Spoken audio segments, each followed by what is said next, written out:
So it was a really good sprint, actually. We committed to around 46 points, and pretty much everything's done.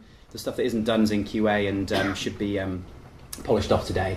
So it's a really great sprint, and one of the things I love working in this team is that there's really good acceptance criteria, and what's planned is done. So it's really been a pleasure.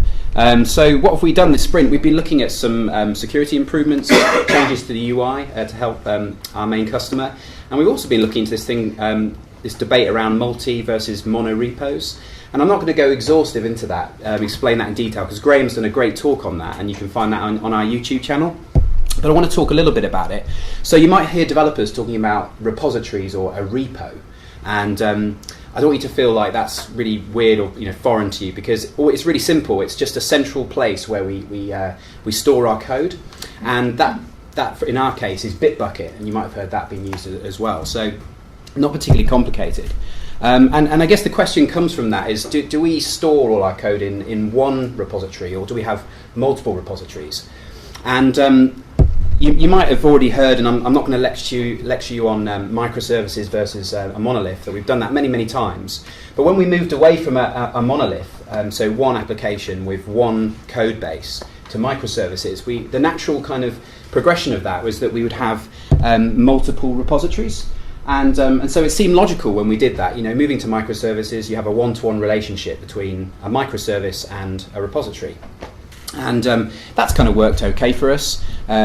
It's enabled us to keep our sort of code bases quite small, and that's quite easy to sort of understand and reason with when you open them up.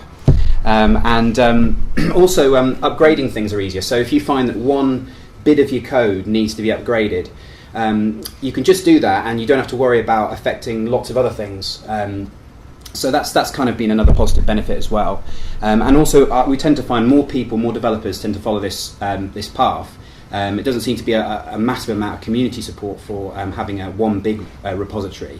Although, incidentally, the biggest companies in the world have a mono repo. So, and that's partly some of the things that Graham mentioned from his experience at Facebook.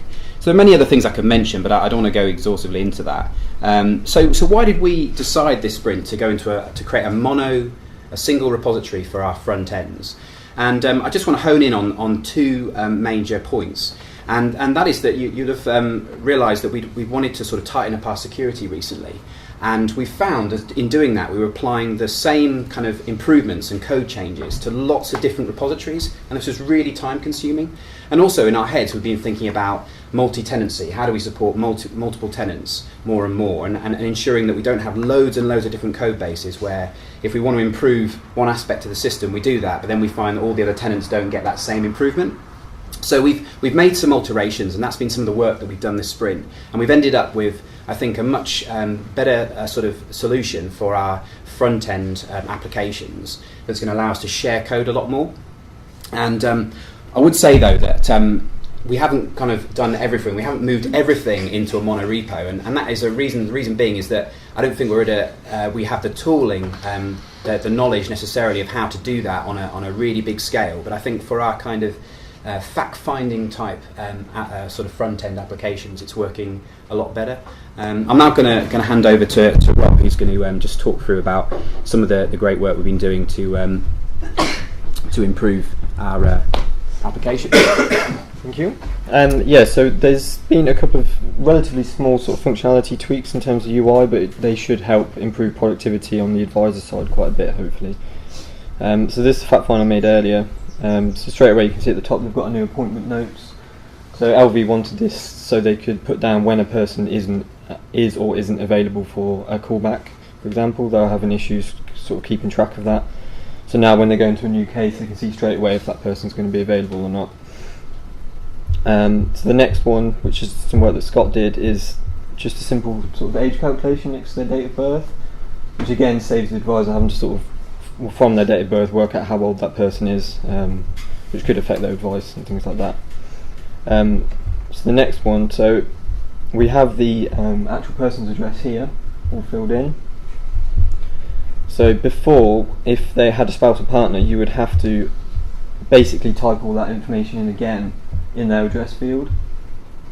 But there's now just a tick box which will automatically copy over all those address details, and also if you go back and update the postcode to something. It'll also keep this up to date for you as well. So it just saves time on having to duplicate information, basically. Yeah, I think that's pretty much it for the UI improvements. Yeah. Thanks very much. Any questions? Lynn? Great, well, we're going to hand over now. So, I've just got, well, I think what you were saying about being able to release improvements over multi-tenants is really important, and I think that's probably, but one thing that occurred to me was just there might be, in a minority of situations, improvements that perhaps commercially we might want to charge for. So maybe you might not want to release immediately to all tenants, in that you might want to have a chat with them about paying for it first. it's a really good point. I probably didn't go into loads of detail, but I mean, what we've kind of ended up with is we've ended up with essentially different front ends using shared code in one repository. So that means that if, let's say, tenant A wants something that we want to charge them for, we can turn that on or off and not turn it on for other people. But the bottom line is that they're pulling in a much more optimal way a shared bit of code, which is kind of in the same place, so that we don't have lots of version problems where all the front ends are running different versions. So that's kind of, so it's the best of both worlds, what we've kind of come up with, I think. Okay, good.